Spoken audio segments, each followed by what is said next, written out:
So here we are. So here we are. Welcome, Alyssa. Let's talk about 15 Minutes of Fame. Oh, one of my favorite things. It's so great. It's like, I think that's why I first contacted you. It must have been Internet 15 thing. Minutes of Fame. Must have been 15 minutes of. And I just thought, what a great idea, because you get this great experience of how different a minute is. A minute. And that's what I loved about doing it. I loved that all these pieces that were just a minute, the sense of time changed completely from piece to piece. Right. And what could be said in a minute? It's like, you have just a minute. Just a minute. It's great, because it's like you have no time to fool around. You got to just get right to it. They had something to say, and it worked for a minute. So you're open for anything and everything? Anything and everything. Just depends on what serves the idea. Right. Depends on what serves the idea. I mean, who knows? 15 Minutes of Fame started out as a live form, and now it's both a live form and a online form. Sure, right, yeah. This video form. Right. And now you've added dance, at least as an experimental aspect to it. Who knows where it could go? I mean, any form can expand and grow in all kinds of new ways. Absolutely. So your 15 Minutes of Fame is going to be for the lever harp. The new one that I'm going to do, lever harp, which I'm very excited about, because for a number of reasons. People have very limited ideas about the lever harp. When I was growing up, the lever harp was mostly considered, at least in this country, a stepping stone to pedal harp. Okay. If you were going to play lever harp, you learned it, and then you moved on to pedal harp. This is a non-pedal harp, so there are certain things that are different about it that, it's smaller range, it's a lighter touch, it's a different sound, maybe not quite as big and round, but it also has a kind of something to it that I love, a little kind of a... But the thing that's cool about the lever harp is that you can play a lot of different styles on it. And it has the possibilities of what can be done with levers are much more than what most people think. That it's almost like any other skill. People think, oh my God, you got to change levers during a piece or something like that. And it's actually, one gets adept at it with a little practice. And it's very interesting because you can set up different tonalities in different octaves. Okay. So you can do some things you actually cannot do on the pedal harp. You can have a G sharp and a F sharp and a G natural, and you cannot get that on the pedal harp. Sometimes there's things that can't be done, but sometimes that's true for pedal harp too. Right. Right. Exactly. It's just got its own very particular, set of benefits and challenges. I love this choreography, the hand choreography that's happening. The thing with both the pedal harp and the lever harp that people tend to not be as aware of is that once you've changed something, it stays until you change it back. Right. So like when I used to instruct composers about pedal harp, say, look, make a diagram and put a line and make a cross like this and put 3 slots on the left and 4 slots on the right, and then get a bunch of pennies and put them on the middle, and then whatever key you're in, up is flat and down is sharp. And when you need something, you've got to move that penny. So it's going to stay there until you move it back. Because a lot of times it's not that a thing is not playable, it's just you can't get there from here. Right. Right. So tell me what you like about, I think you're telling me what you like about 15 Minutes of Fame, right? I told you what I like about it. I love 15 Minutes of Fame. I love the whole, the whole thing you do with Vox Novus and putting out what people are doing. And, it's just a great exploration, contemporary exploration.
Thank you so much, Alyssa. That was awesome.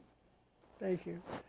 So, Alyssa, why don't you tell us a little bit about the lever harp? Well, the lever harp is a great instrument. That's the first thing I have to say about it. The thing about lever harps that's very interesting is they're non-standard. Pedal harps are pretty standard one to another. They have about the same range, similar string tension, so on. Lever harps are very different one from another. They have, can be anywhere from 21 strings to 36 or so strings. This harp has 35 strings. It goes down to the B, that's 2 octaves below middle C, and up to the A, that is 2 octaves and a sixth above middle C. And all the way it works is that each string has a lever which can be raised or lowered, and it changes the pitch a half step, like that. Other than that, it's like basically, you would think of it as like the white notes of the piano, like a C major scale. Now, depending on how you tune the harp, you can get different keys. Like I tune this harp in 3 flats, so that I can get the first 3 flat keys, E flat, and I can also get the sharp keys. The tricky thing, of course, is getting from one to another, and that really depends on the piece. Very much, you wouldn't want to set up a piece that went from, say, 4 sharps to 3 flats or something like that, because each string has to be done individually. But therein lies also the coolness of it, because you can have polytonality on this harp in a way that you can't on the pedal harp. For example, I can do, if I wanted that effect, I could have C major here and E major chord here. The other thing that I have often used is that in one register, let's say I might have a sharp, like here, just so I can get an A major chord, and here it might be, a flat. So like there's in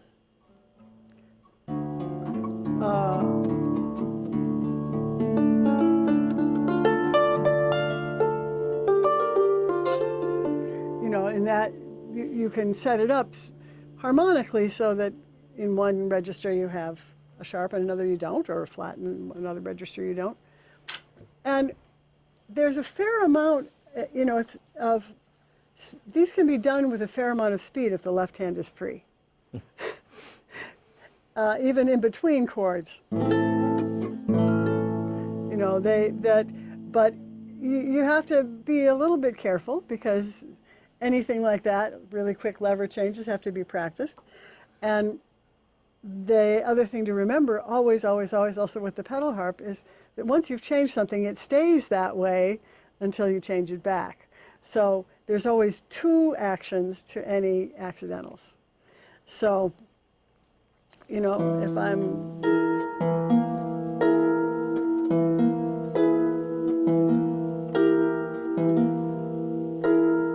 if you wanted to change stuff like that, you need to be aware, and also because the levers, for the most part, are done with the left hand. Some people reach over with the right, I don't. But it sort of depends on where your hand is. If I'm going to change something up here, I really have to practice, because I don't want to hit myself in the mouth. But it's not impossible. And then a lot of times things can be taken, if there's an ostinato or something, can be taken with the right hand while the left hand changes. So with a little bit of pre-planning and thinking, you can actually get huge palette of harmonies and things like that. So for this 15 minutes of fame, which harp are you using? What's the range? Well, I'm going to use this harp, so it'll be, the lowest note would be the B flat, that's 2 octaves below middle C. And the highest note would be the A natural, that's 2 octaves and a sixth above middle C. And the other thing that's interesting is that I have several similar harps. So I could conceivably tune one in just intonation and just sort of go like this and then play another piece in that. Or even, to some degree, have flexibility to go from one key to another if one piece is in one tonality and another has a very different setting. Right. So, but I do have a limit to the number of harps I have like this. That I have 3 of them that I could use. So, you know, there are some limitations, but you know, they have a really nice, rich bass. This harp does. You know, it's not as loud as a pedal harp, but it's got real body to it. And up here, it's quite clear and bright. So, you know, very nice polytonality. Let me see.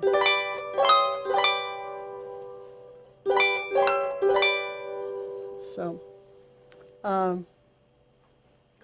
sometimes you can do multiple levers at once, especially going down if they're within range of each other. Like I've used that often. Like if I had an F sharp and a D sharp, you can just put them down together.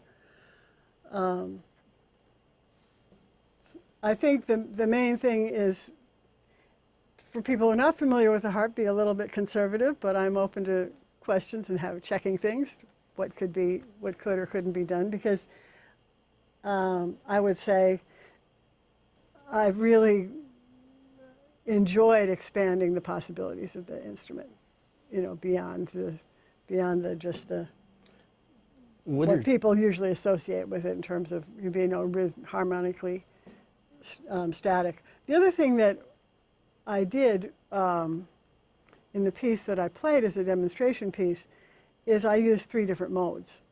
Mm-hmm. So it was possible to get different tonalities simply by changing a mode, which it's a nice little trick to use for this instrument. Sure. The other thing to be aware of about the harp is there are also some interesting colors that you can get, and this is for pedal harp as well. You know, if you have isolated notes, you can stop them. And I've used that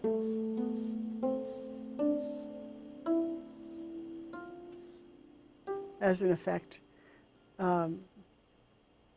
You can also do, then of course everybody knows glisses, but what people probably don't know as much is the possibility of glisses that are done with the back of the nails. And you can get a very rhythmic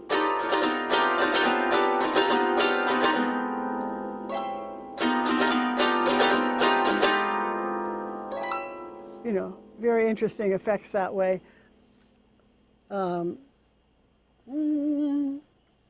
What else would we say? Harmonics. Now on the pedal harp, you can get probably better harmonics, more harmonics than you can, but on this harp you can get some very good ones down here in the lower register.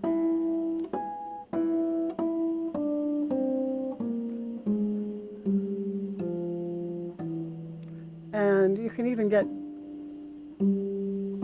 the harmonic on these lower notes, the ones below, maybe the octave below middle C. You can get the harmonic that sounds a fifth above. Right. So if I wanted to do, you can get some interesting, you know, G sharp and A, which normally you can't, or if this was, say this were a C sharp. I remember playing a piece by Andy Thomas. It's a pedal harp piece, but he used the G sharp from the low C. On this harp, you can get octaves.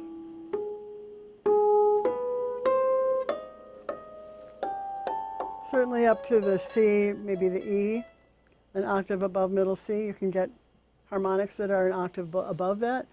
But for those octave and fifths harmonics, I would leave that to the octave below middle C. I mean, the C below and then below that.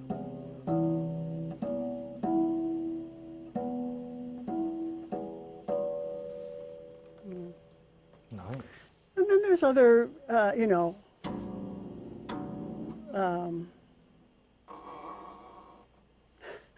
interesting little sound effects. If you're doing 15 minutes of Fey, maybe in a 1 minute piece, you might not want to do that. But maybe, I don't know. I've done pieces that used I don't have, well, maybe that used, you know, a little interesting, and you could do that.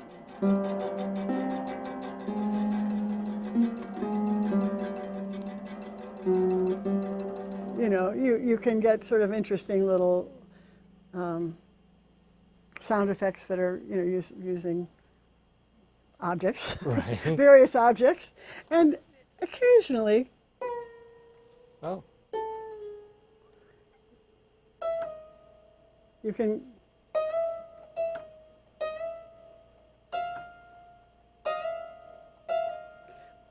that's an interesting, can be a very useful effect. Of course, you realize it takes two hands. So you can only do, you know,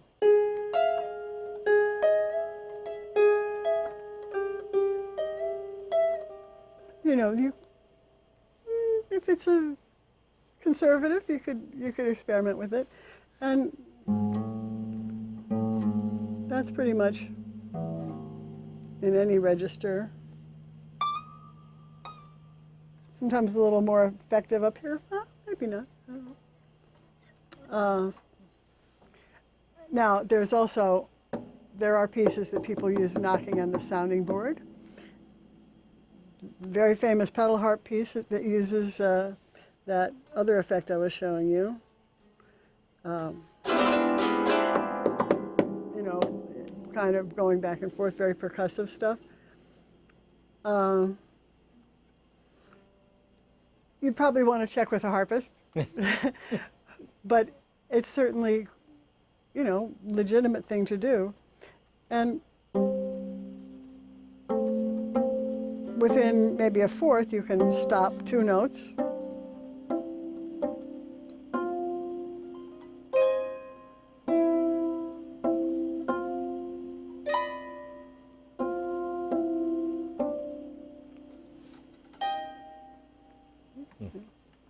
All kinds of cool stuff. And for us non-harpists / composers who've worked at harps, what are some of the traditional things that people do? Well, one thing that's really different for the harp than the piano, which is what people don't realize, is that with the harp, it's like having two left hands, both the wide spaces at the top. So, and the other thing is that the stretch on the harp is much bigger than on the piano. So for me to do, you know, I can do an octave between my second and my fourth. You know, big chords, especially if there's a wide spacing on top, but that's completely standard thing to do. Another thing is that because the hands are opposite, the bispigliando, what we call that kind of feathery effect, is quite possible. And you can do, if you, let's say you're doing 5 notes, you can then add and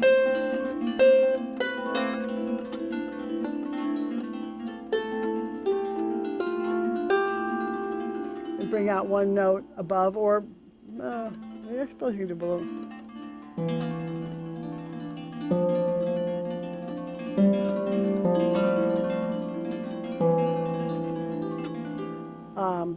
Very wonderful harpistic effect. Of course, glisses are the standard thing. Now, on the pedal harp, you can, by changing the pedals, you can get totally different chords at the blink of an eye. With this one, you can't really do that. But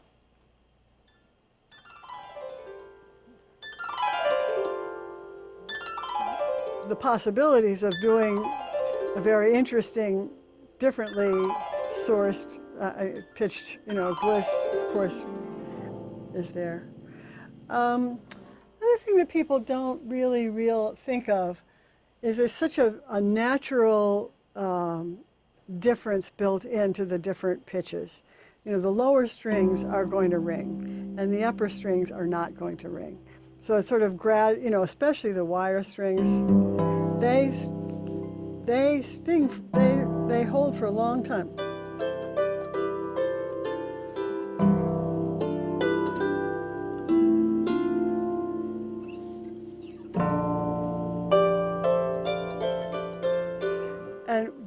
Jonathan Britton, in his interlude in the Ceremony of Carols, uses the difference, the natural difference of the different registers of the harp really beautifully. It's, if anybody's not familiar with it, I strongly suggest looking at it, because he has these octaves in the lower register that are ringing, and then the harpist jumps up and plays these chords in the upper register, and it's really, really effectively using that sort of natural counterpoint within the instrument.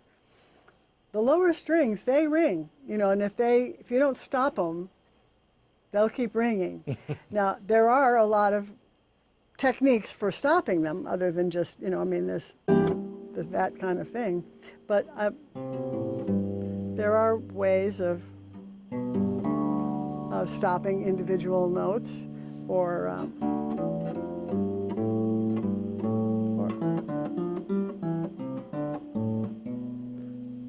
you can get sort of a, you know,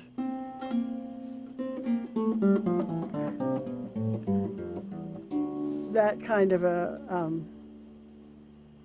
short note, but it is, you know, the speed is limited. It's not like what you can get on the piano. You can play and they all just stop. Right. It does not happen on the harp. So, what else?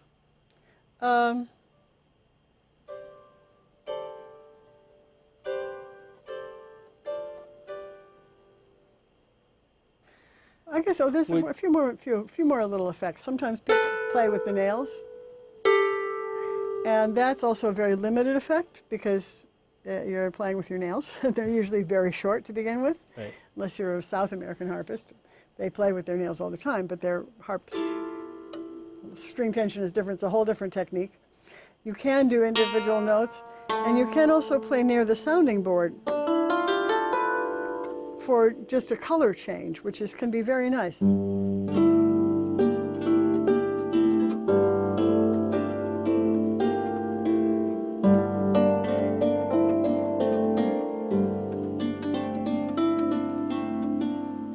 So that's lovely. You can also do a single harmonic with a note below it in the lower register, left hand, not the right hand.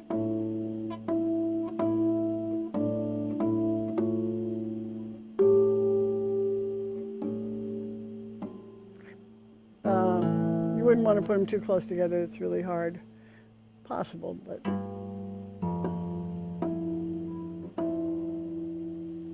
So, some of those things, I mean, you know, I'm trying to demonstrate it, and if I were going to actually do it, I'd practice it. So it would come out sounding really good.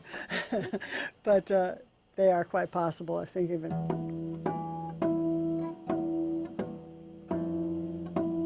Well, I don't know.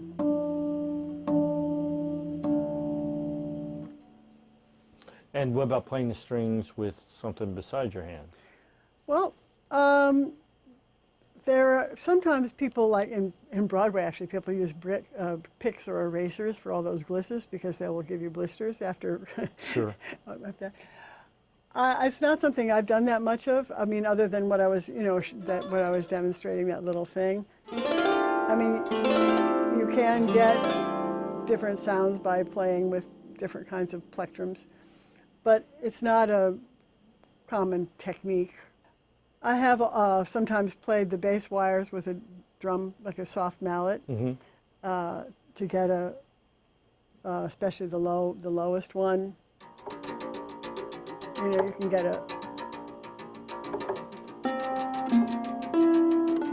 you could do something like that. But, you know, anything like that, of course, you have to be able to put it down. Right. So it does create certain limitations of its own. So I would normally think of those kinds of effects, unless the whole piece were like based on something like that, I would think it would be something that would be used very sparingly, if at all, in a 1-minute piece. A minute is a short time. A minute, that doesn't mean it couldn't work. It might be great, but it definitely is. It's a thing to pick up stuff and put it down. Yeah, and so changing keys is also going to be a thing, too. Changing keys is a thing. And I recently did this Renaissance program, and the key, one of the arrangement I did went from G to F to C. But it just happened that I could set it up so that I only needed, or maybe it went to 2 flats, I don't know. But anyway, I only needed the 2 F sharps in this register, which, with a, there I was, Right. So if there are not too many lever changes, or if you can set it up in the lower register, maybe I had 2 flats, if I'm not using them up there and up here, if I'm not using those strings, I can set them up ahead of time, and I do that all the time when I'm arranging things, that I'll set something up in another register that I don't need, and so then if I only have a couple to change, it's not so bad. So yeah, so lever changes can be hard. Obviously, there's I kind of want to say, well, how many lever changes is too much? But you can set up a lot. It really depends on how free your left hand is, or how free you can make it, which means if there's something going on with both hands, you can't change the levers. If it's something that you could maybe, even with this harp, you can pretty much play any note that you could play with the left hand. So if it's something that could be done with the right hand alone, and you could arrange it, you could do that. And also, like they can be changed pretty fast in between something.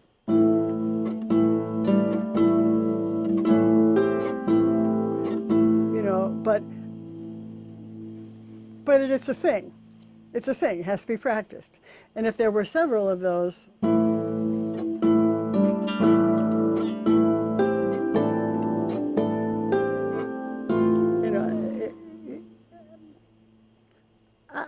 in a way, I'm kind of all for it. Mm-hmm. But one of the things about practicing is that it has to, if it's a difficult change, if there's like I'm playing it, doing it in between chords, I have to look. You can't do it by feel. Your body has to learn it, but you have to look, which means I can't be looking at the music. Right. So it does require a certain amount of extra practice, and especially to get to the point so that my attention isn't going to, oh, I'm making a lever change. Because even if I can, this happens all the time with my students, they can play it, but I can tell that they're thinking about this instead of thinking about the music.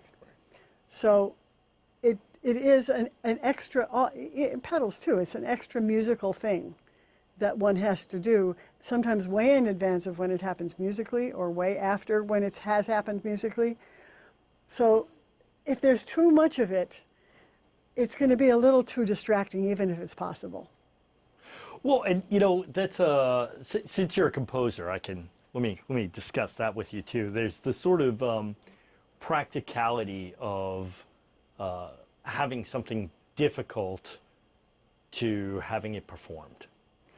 Yeah, I mean, you have to know your performer. Some people will do whatever it takes, if they can, if they're in a position to. Some people, what they're doing, it's a gig. And if that's the attitude that they have towards whatever it is they're playing, you may not get the results you want. It just depends on, why are you doing this? Why are you doing this? What's the musical reason? And you love you have something, you really hear it on this instrument, you really want to do it, and this is really what you need to say, and it just happens to require a little bit of extra elbow grease. Well, that's great.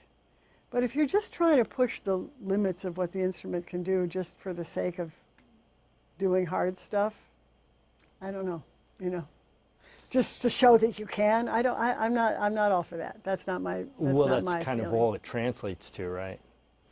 Yeah, it's like, why? What are you trying to say, and why? Why are you trying to say something? What is it you care about? You want to make something beautiful. You want to make something energizing. You want to make. There's got to be some emotional something, even if it's not something you can put into words, that is motivating what you're doing, and I also have often found myself.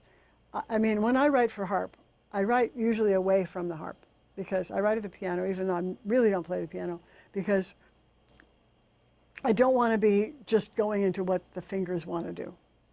But then when I try it on the harp, whatever I've written, I will often make modifications because it's like, this is unnecessarily awkward. Something's unnecessarily awkward. I'll modify it in such a way so that it's not going to be just like so hard to play. So there's a certain balance that you can find between what is idiomatic for an instrument and what is also letting yourself live a little, Right. you know, or live a lot, you know. So that's how I feel about it. Wow, that's wonderful. Anything you want to say to composers writing for you? Have fun. Play, say, you know, just what do you want to say? I want to hear. Represent yourself. Represent yourself.